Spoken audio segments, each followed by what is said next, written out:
What's up guys? As many of you know, I was recently invited to both Singapore and Malaysia, special thanks to Warhogs Platoon and Sabre.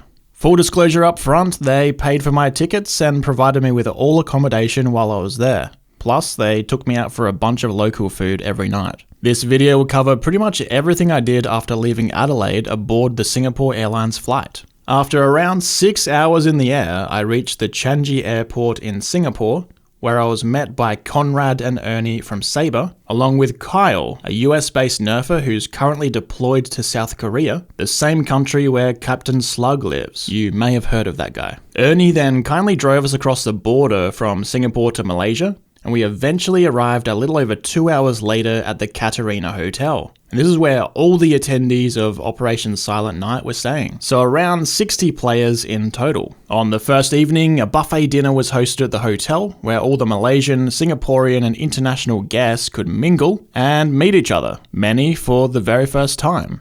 There was also an exhilarating time-based marksman competition held in the same room as the buffet dinner. And that involved competitors scoring a hit on a series of different targets around the room before stopping the clock for their recorded time. The targets were pretty cool electronic ones. They glowed solid blue and then they swapped to red when you actually hit them, giving a good visual cue. The winning player achieved a 32-second completion time, with yours truly only getting a 44-second time. My excuse though is that I was using an 18-kilo spring which I had in the blaster ready for the events of the next day.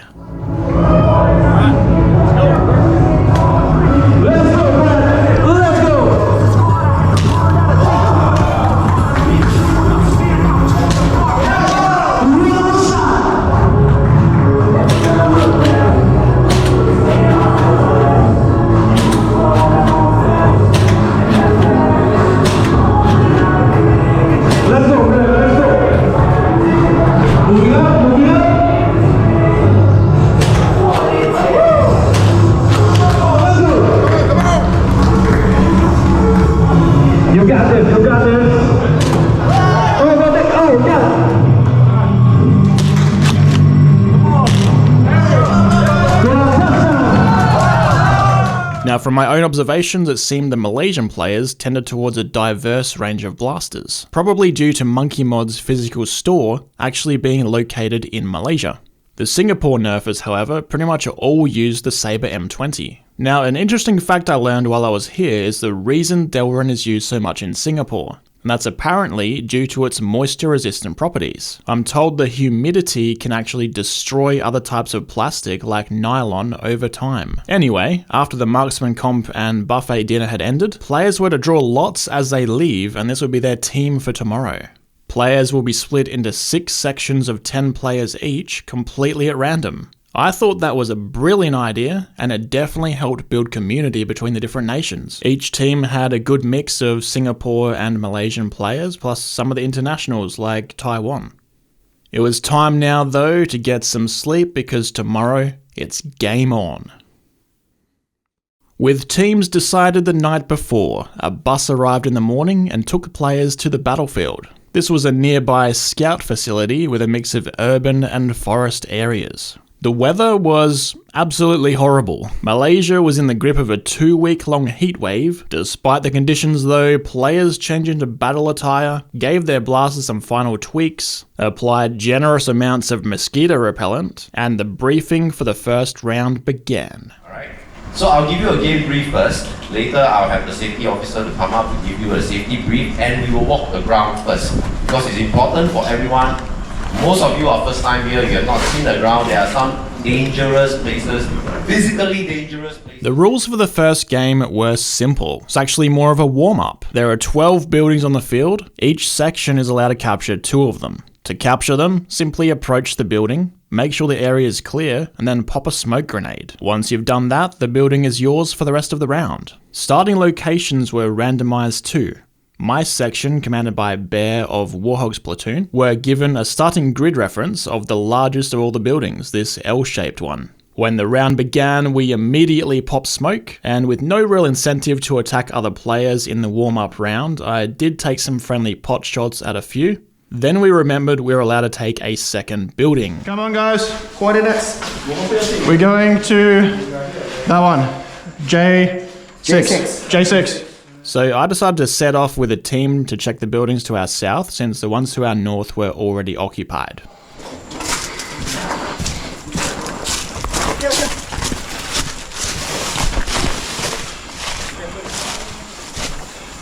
Around this corner though, we found something to our surprise. Monitor lizard. Oh wow, that's a big one. Oh, monitor lizard. Where? Right there, big burger. There you see him. Okay, let's go around. When we eventually got to the next building after avoiding the massive monitor lizard, we discovered to our horror that it was already taken. Dude, just wondering, is this spot taken? Taken already or not, this spot? Taken. Okay. So we returned to the L-shaped building as the round ended. Unfortunately, no other team stuffed up and only captured one building like we did. The one last building that we could have captured was actually slightly northwest of us. For round 2, the buildings we took were going to be a crucial gameplay mechanic. Additionally, the 6 teams of 10 were going to become 2 teams of 30. So in this bag, there are a total of 6 darts. Okay? 2 different colors. They will form your 2 platoons.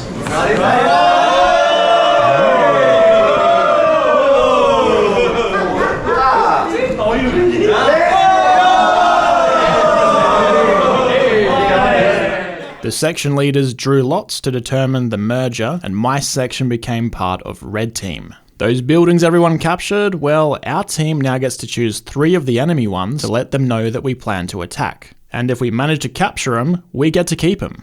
Honestly, we take 1, 2, 3. These buildings highlighted in grey are the 3 that my team decided to attack, and we decided to approach it from the tall grass to the south, giving us at least some cover to hide in. As attackers, we can only be revived by a medic attaching a team-coloured zip tie to us. As defenders, blue team can respawn unlimited times, but their spawn point is any building other than the one they died at. This is going to be a difficult and long fight for the attackers. Jeremy, hold the line.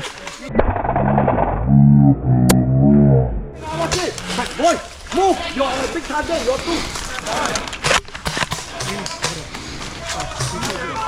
Hey.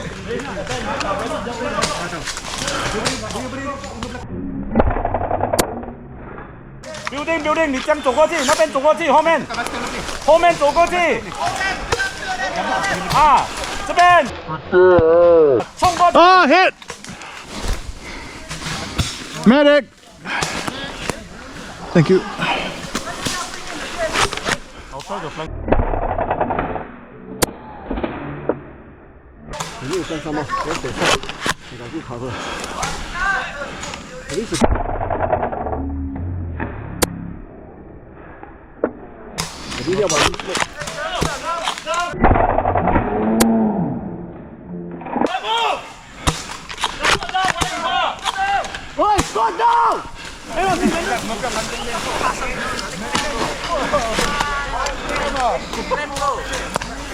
Medic!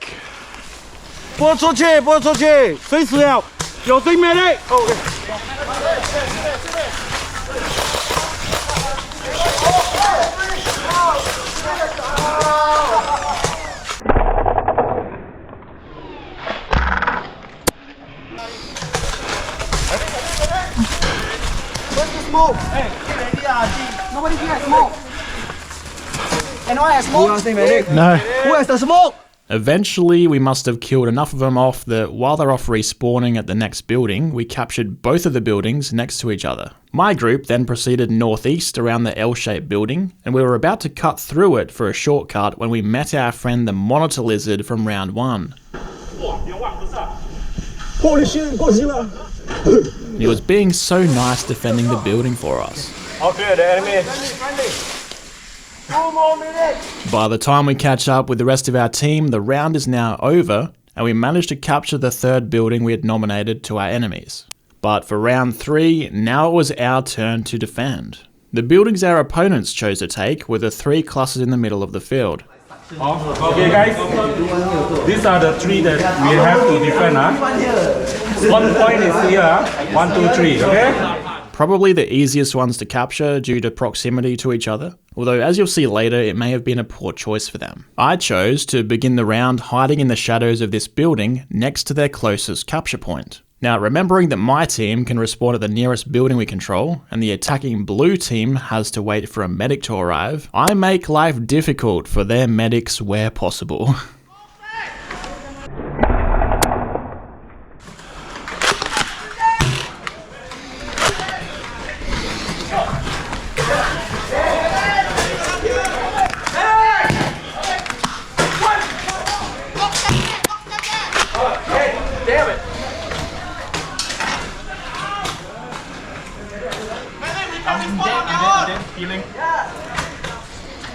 We need cover! We need cover! Our barracks down!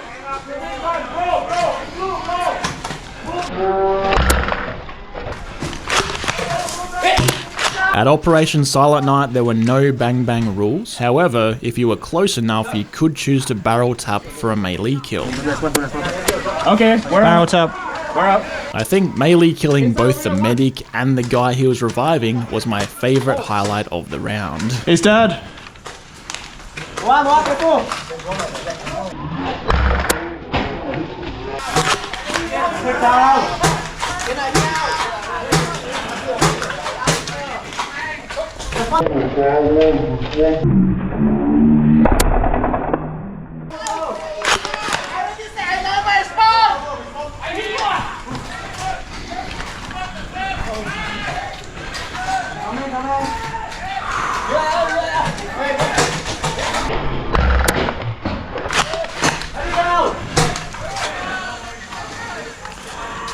Keep the medic down. Unfortunately though, the blue team managed to capture all 3 buildings they selected, which leads us to the final round of the day. Before the final round was briefed, it turned out that each building we captured throughout the day had contained some gold Warhogs Platoon coins. These could now be used to auction off players from one team to the other, given the right price. All the way from United States, yes. I think starting price at least 5 points lah. Alright. 7. Am I? 7. Sorry, bro. Going once. Twice. So 7 points. Back to blue. Back to blue, okay. I put myself first lah. Okay, before the rest I put myself, okay. 1 coin you beat already, he put you on YouTube Hey, look at him. He will put you on YouTube, I tell you Better make sure you beat for him He will GoPro your team on, I tell you. Okay, starting price, alright, we start at 5, okay, anybody 5? 5. Hey, 5, okay, 5 points. 6 come on. 6 7 7, walao, everything on whack 7 How many? 7, he's later 7. 8. 9. 10. What's it? 11 12. 13 I go all the way to 20. 20! Walao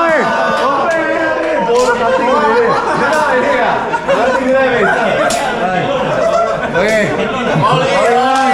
Rolling 20 coins. Both myself and Kyle volunteered to be auctioned off among some of the other players. However, both Kyle's team and my team bought us back for a high price, so sorry blue team, I'm staying on red. The mission for the final round was simple. Both teams can now capture any building they like by simply flipping over a coloured brick. The goal then was to totally annihilate the other team by removing all of their respawn points. Taking a look at the overhead map, the buildings my team have practically encircle the entire blue team's position, so we decided to split our forces equally with the goal of pushing the enemy team northeast. My section's job was defending the L-shaped building until the rest of the team pushed them up this far. With enemies positioned in the adjacent buildings, I hope you enjoy my long-range shots from here.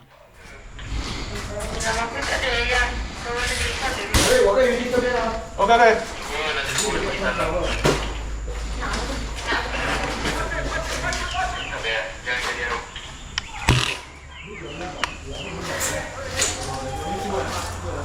I got him.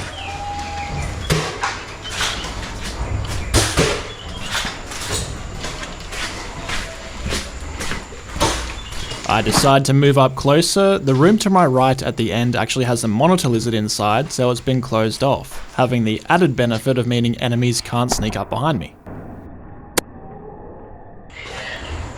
This spot definitely offers me good range into the enemy occupied building across from me.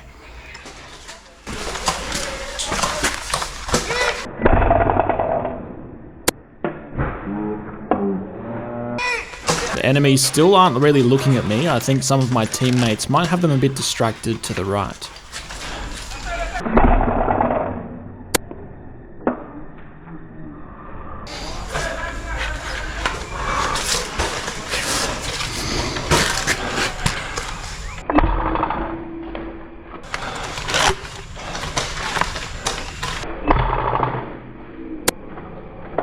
If an enemy dies at that building, they can revive off the purple one next to it.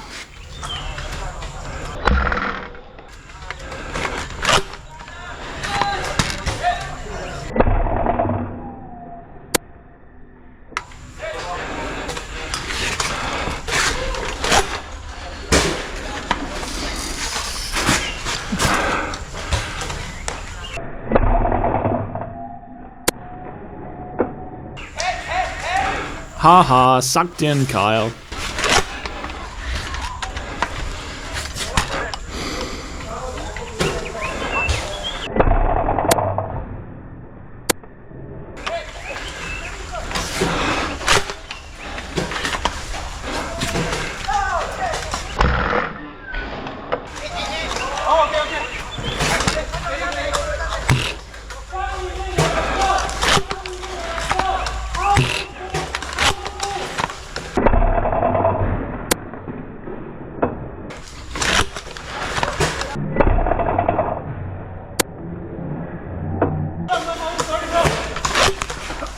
So here I take a hit, but my team have actually just captured the building opposite, so I decide to go and revive there. I'm ready.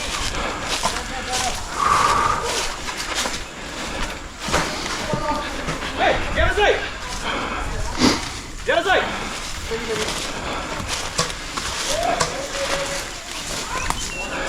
Hey, left side too,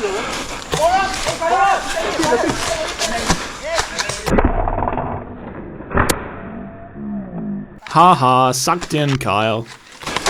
So now we just pretty much have some mopping up to do, and that'll pretty much end the game right there. Players shake hands, they pose for photos, and they take a much needed rest after playing in such heat and humidity. Despite the turnout of 60 players, there were no arguments, no issues, everyone was so nice to each other, and I definitely think splitting the teams randomly helped with that. Overall, I thought Operation Silent Night was a well thought out and well executed international event. The results of each round affecting the later rounds made it feel like you actually achieved something important for the team with every action you made. After packing up and spending time debriefing, we headed back to the Katarina Hotel for a final buffet dinner. Warhogs Platoon made me an honorary member and even gave me a t-shirt. The Warhogs also celebrated their anniversary and even had a birthday cake. Also, every player in attendance got to take one of the Warhogs gold coins that we use for auctioning the players off. I think that's a nice touch to have a memento to take home with you.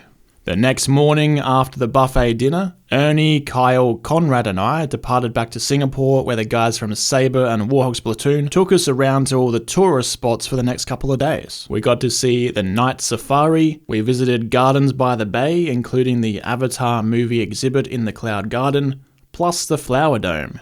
We went to the Singapore History Museum, which takes you from the early colonial days through Japanese occupation in World War II and up to the present day. We even had time to visit a Nerf club for a couple of games at ITE College Central, where the Nerf group is treated like an extracurricular activity the same as any other sport, where the teachers even help referee the games. I thought this was really cool to see. Don't like basketball, don't like regular sports, join the Nerf club like these students are. The college even owns half a dozen M20s as sporting goods for the students to use. The students also make their own darts, which are a red Pac D tip. On the final day, we went on a land and sea duck tour, which has you seated on an amphibious ex-military vehicle, taking you around the bay and on the land. Wow, it's not that bad. And after that, Conrad finally took me to see the Jewel at Changi Airport before my flight home to Adelaide. Overall, this was an amazing experience, seeing 2 countries in 1 week, eating only the local food from both, and both the marksmanship competition and the day game were brilliant and different from anything I'd played before. I'd like to end by thanking Warhogs Platoon and Sabre for making this experience possible, and I hope you continue to host incredible international events like this going forwards. This is only your first one, and you absolutely smashed it out of the park. If you want to keep up with what Warhogs Platoon and Sabre are up to, check out the links down below. That's all I have for you today. Thank you very much for watching, and I'll see you maybe next year for another one. See ya.